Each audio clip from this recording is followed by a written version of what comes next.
with the name of Allah Almighty. Say this city has 10 million souls. इसे souls पढ़ना है. क्या पढ़ना है? Souls. This poem is written by W.H. Auden. W.H. Auden. मेरी old book है and the page number is 58. What is yours? 77. Page number 77. W.H. Auden. इसे Auden पढ़ना है. क्या पढ़ना है? W.H. Auden 1907 में पैदा हुआ और 73 में इसकी डेथ हुई थी. ओके. इस पोएम में बताता है राइटर, जर्मनी के अंदर ज्यूज रहते थे. जर्मनी में ज्यूज यहूदी रहते थे. हिटलर ने यहूदियों को मारा. ये मुसलमानों को बड़ा पक्का याद है कि यहूदियों को किसने मारा था? हिटलर ने. तो वहां से ज्यू निकल कर गए और अमेरिका के बॉर्डर पर जा पहुंचे और कहा कि हमें अंदर आने दो. अमेरिकन क्या रिस्पांस करते हैं? क्या उन किस्मत के मारे ज्यूज को वो आने देते हैं अपने मुल्क में या नहीं आने देते? आइए इस पोएम को एक स्टोरी की तरह डिस्कस करते हैं. क्लियर? से this city has 10 million souls. कहते हैं इस शहर की आबादी है 1 करोड़. 1 मिलियन में 10 लाख होते हैं. किस शहर की? न्यूयॉर्क की. अमेरिकन सिटी न्यूयॉर्क की. कहते हैं इस न्यूयॉर्क शहर की आबादी है 1 crore. Some are living in mansions. कुछ लोग महलों में रहते हैं. Some are living in holes. कुछ छोटे छोटे घरौंदों में रहते हैं. कुछ अमीर हैं, बड़े घरों में रहते हैं, mansions. कुछ गरीब हैं, छोटे घरौंदों में रहते हैं. Yet there is no place for us, my dear. लेकिन यहाँ पर हमारे लिए कोई जगह भी नहीं है. My dear, एक आदमी जो बॉर्डर पर ठहरा है वो अपनी वाइफ से कह रहा है. उसकी वाइफ उसके साथ ठहरी है और वो बैगर्स की तरह बॉर्डर पर ठहरे हैं कि उनको इस शहर में दाखिल होने दिया जाए. और वो कहता है यहाँ पर लोग तो रहते हैं, 1 करोड़ लोग रहते हैं, लेकिन यहाँ पर हमारे लिए कोई जगह नहीं है. Yet there is no place for us. लेकिन यहाँ पर कोई भी जगह नहीं हमारे लिए कोई रूम नहीं यहाँ पर. Once we had a country. एक दफ़ा हमारा भी एक मुल्क था. कौन सा मुल्क था इनका? Germany. And we thought it fair. और हम सोच सकते हैं कि वो फेयर था. कितना सुंदर और खूबसूरत था. Look in the atlas. देख लो नक्शों की किताब में. You will find it there. तुम्हें ये जर्मनी वहाँ ज़रूर मिलेगा. We cannot go there now, my dear. हम वहाँ पर अब नहीं जा सकते. My dear, we cannot go there now. हम वहाँ नहीं जा सकते. In the village churchyard, there grows an old yew. Yew क्या लफ्ज़ है? Yew. हमारे गांव में, गांव के चर्च यार्ड में, चर्च के सहन में, वहाँ पर उगा हुआ है एक ओल्ड यू, पुराना जाल का दरख्त. ये जाल जैसा एक दरख्त होता है, अक्सर कब्रिस्तान में उगता है. तो चर्च के साथ हमेशा कब्रिस्तान होते हैं. तो कहता है कि हाँ, हमारे गांव के चर्च के सहन में वहाँ वो पुराना यू का ट्री उगा हुआ है. Every spring it blossoms on you. हर बहार में ये रिन्यू होता है. इसके ऊपर खुद ब खुद कोपले और पत्ते लग जाते हैं. किस पर? कौन से दरख्त पर?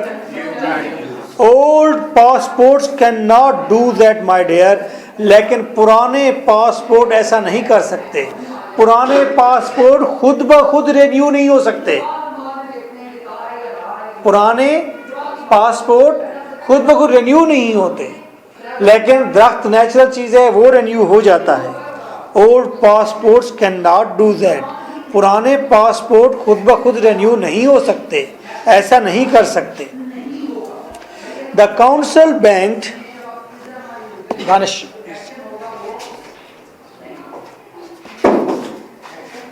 द काउंसिल बैंक्ड, कमेटी ने बैंग जोर से टेबल को बजाया है। जब वो गया है कमेटी के पास, उस शहर की कमेटी के पास कि हमें अंदर आने दो, इस शहर में दाखिल होने दो, तो उन्होंने जोर जोर से टेबल को बजाया है, गुस्सा का इजहार किया है। एंड सेड, और कहा, if you have got no passport you are officially dead. अगर तुम्हारे पास पासपोर्ट नहीं है तो तुम दफ्तरी हिसाब किताब में मुर्दा हो, तुम मर चुके हो। इट्स मीन आर्डन कहता है कागज विल डिटरमाइन अस, कि हम जिंदा हैं कि मुर्दा हैं। जो जिंदा सलामत इंसान सामने ठहरा हुआ है वो नजर नहीं आता, बल्कि कागज डिटरमाइन करता है, डॉक्यूमेंट डिटरमाइन करेगा, पासपोर्ट डिटरमाइन करेगा ये इंसान इस मुल्क का है, ये जिंदा है या मुर्दा है। क्लियर? ये इंसान की तन्हाई पर लिखा गया, इंसान की बेबसी पर लिखा गया है। जब कोई इंसान किसी और शहर में जाता है और मुल्क में जाता है तो वहां पर वो एबनॉर्मलिटी फील करता है, उसको इनसिक्योरिटी का एहसास होता है। आपको दूसरे कंट्री में जाने का अगर तजर्बा हुआ है तो आप जब उस लैंड पर उतरते हैं आपको ये लगता है कि बिल्कुल आप तन्हा हैं, अकेले पड़ जाते हैं। फिर आपको पाकिस्तान फ़ोन करके दोस्तों को कहना होता है, यार तेरे पीछे जरी रिक्शे की आवाज़ आ रही है ना, पिट पिट दी, ये भी बड़ी प्यारी लग रही है। क्यों? अपनायत जो होती है उसमें। तो ये स्ट्रेंजनेस की प्रॉब्लम्स है जो डिस्कस की जा रही हैं।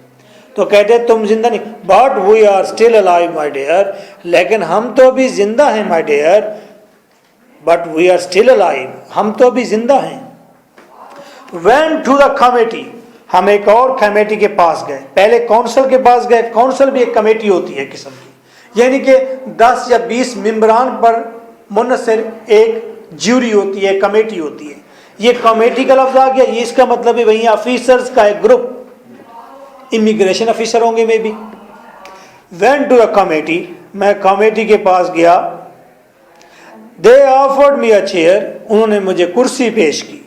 Asked me politely to return next year, और मुझे उन्होंने बड़े ही मुअद्दब शाइस्ता अंदाज में कहा अगले साल तशरीफ ले आइएगा। But where shall we go today my dear, लेकिन आज हम कहाँ जाएं? But where shall we go today, लेकिन आज हम कहाँ जाएं? Came to a public meeting, हम एक पब्लिक मीटिंग में आए। The speaker got up and said, पहले काउंसिल में गए, फिर कमेटी में गए, फिर पब्लिक काउंसिल में गए, आम आवाम के जलसे में गए, वहां जाकर दरख्वास्त करें कि हमें इस शहर में रहने दो। Came to the public meeting, public meeting में आए। द स्पीकर गॉट अप, वहां के स्पीकर खड़े हो गए, वहां के नुमाइंदा खड़े हो गए, वहां के ऑफिसर खड़े हो गए। एंड सेड, और कहा, if we let them in, अगर हम इन लोगों को यहां आने दें, they will steal our daily bread, तो ये हमारी रोजी रोटी चुराएंगे। अगर इनको हम अपने शहर में आने देंगे तो ये हमारी इकॉनमी के ऊपर बर्डन होगा, ये हमारी रोजी रोटी, हमारी मुलाजमतें हमसे छीन लेंगे, हमने तो अपने लोगों को देनी है। He was talking of you and me my dear, वो तुम्हारे और मेरे बारे में बात कर रहा था my dear. He was talking of you and me, ये तुम्हारे और मेरे बारे में बात कर रहा था। Thought I heard the thunder rumbling in the sky, और अपनी सोच के अंदर, थॉट अपनी सोच में, आए मैं, हेयर सुनता हूं, क्या? थंडर गरज, रैम्बलिंग शोर, इन द स्काई, मैं एक शोर की गरज सुनता हूं, मैं शोर और गरज सुनता हूं आसमान पर। इट वॉज हिटलर, ये एडोल्फ हिटलर था, ओवर यूरोप, जो यूरोप के ऊपर धाड़ रहा था। दे मस्ट डाई, कह रहा था इन ज्यूज को लाजमी मरना चाहिए। ज्यूज भी तो इंसान हैं तो अल्लाह की मखलूक, जिंदा सलामत हैं, तो उनको भी प्रिक करोगे खून तो निकलेगा, इमोशन उनके भी हैं, जज्बात उनके भी हैं। यहां पर ह्यूमनिज्म की बात की जा रही है। O we were in his mind my dear, हम उसके जहन में हैं। किसके जहन में है? जूना बताएगी। हैं ये क्या हो गया है?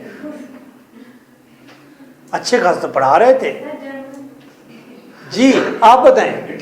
हिटलर के जहन में, O we were in his mind, हम उसके जहन में हैं। हाफिज साहब किसके जहन में? हिटलर के जहन में। सा पुडल इन जैकेट, देखा एक कुत्ते को।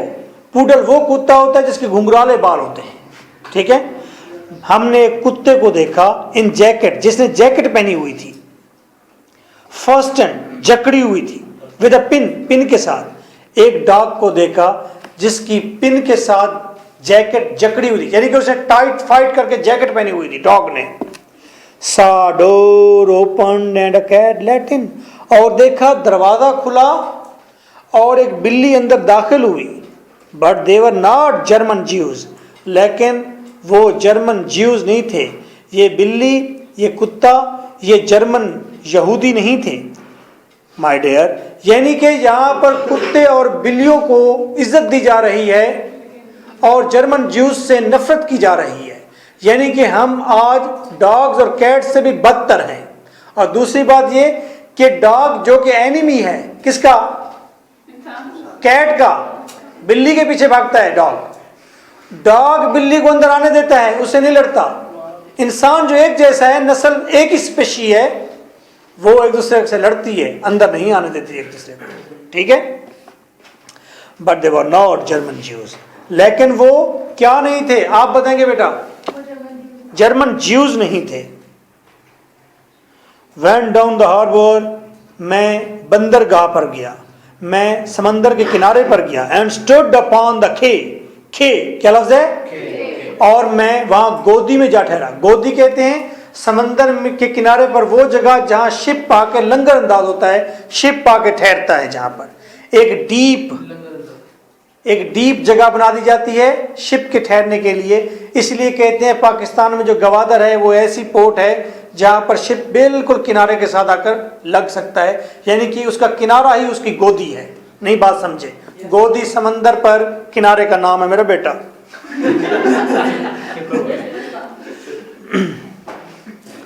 saw the fish swimming as if they were free, और वहां पर मछलियां तैर रही थी जैसे वो आजाद हों। Only 10 feet away my dear, 10 feet के फासले पर मछलियों को हमने आजाद तैरते हुए देखा, उनका कोई बॉर्डर नहीं था। Only 10 feet away। Walk through a would, हम एक जंगल में गए। saw the birds in the trees, हमने दरख्तों में बैठे परिंदे देखे। They had no politicians and sang at their ease, उनके कोई सियासतदान नहीं थे, इसीलिए आसानी से वो खुशी के गीत गा रहे थे। मैं गंडा सिंह बॉर्डर पर बैठा हुआ था, गंडा सिंह बॉर्डर कसूर की बात कर, तो वहाँ पर ज़बरदस्त किस्म का कंपटीशन होता है। तो वो ज़रा वाघा बॉर्डर से ज़्यादा दिलचस्प इसलिए है कि आप आर्मी को बहुत करीब से देखते हैं। वो छोटे से एक जगह है, लोग भी आमने सामने होते हैं, ज़्यादा मज़े का सीन होता है। तो मैं जब वहाँ पर बैठा हुआ था टूटी फूटी बड़ी सीढ़ियों पर, तो वहाँ पर बारिश भी हो रही थी। तो एक बार इंथराल हुआ, इधर से वो इंडियन आर्मी और एक तरफ से पाकिस्तानी, और एक लाइन दरमियान में। और मैं सोच रहा था कि एक बूट अगर इधर आ गया तो ये तो यहाँ फाइट हो जाएगी, लड़ाई हो जाएगी, क्योंकि पाकिस्तान में अगर उसका बूट आ गया या हमारा बूट उधर, तो बड़ा डिसिप्लिन है। और मैं ऊपर देख रहा था कि परिंदे इंडिया से पाकिस्तान आ रहे थे। मैं एट द सेम टाइम वो भी देख रहा था एट द सेम कि ह्यूमन बीइंग को देखा क्या कर रहा है, और परिंदों को इसकी फिक्र ही नहीं है कि ये पाकिस्तान में दाखिल हो रहे हैं कि इंडिया में, ठीक है। तो इस बात का मॉरल क्या निकला कि परिंदों पर के भी पासपोर्ट होने चाहिए, हैं? हम नहीं आने देंगे, इंडियन परिंदा ना आए इधर, है ना। इंडिया वाले तो नहीं आने देते सर, पकड़ लेते हैं हमारा। इंडिया वाले नहीं आने देते, ठीक है। इंडिया वाले यहाँ आना जाते हैं, पाकिस्तानी वहाँ जाना चाहते हैं। ऐसा भी है? नहीं है ऐसा? है तो ऐसा। वो एक पाकिस्तानी कुत्ता था, वो इंडिया जा रहा था। जब बॉर्डर में पहुंचा तो इंडिया से एक कुत्ता पाकिस्तान आ रहा था। तो पाकिस्तानी कुत्ते ने इंडियन कुत्ते को देखा, तो इंडियन ने पाकिस्तानी को देखा। तो पाकिस्तानी ने पूछा इंडियन डॉग से, भाई तू इंडिया से क्यों आ रहा है इधर? उसने कहा यार मेरी तो हालत बड़ी खस्ता है, देखो मैं कितना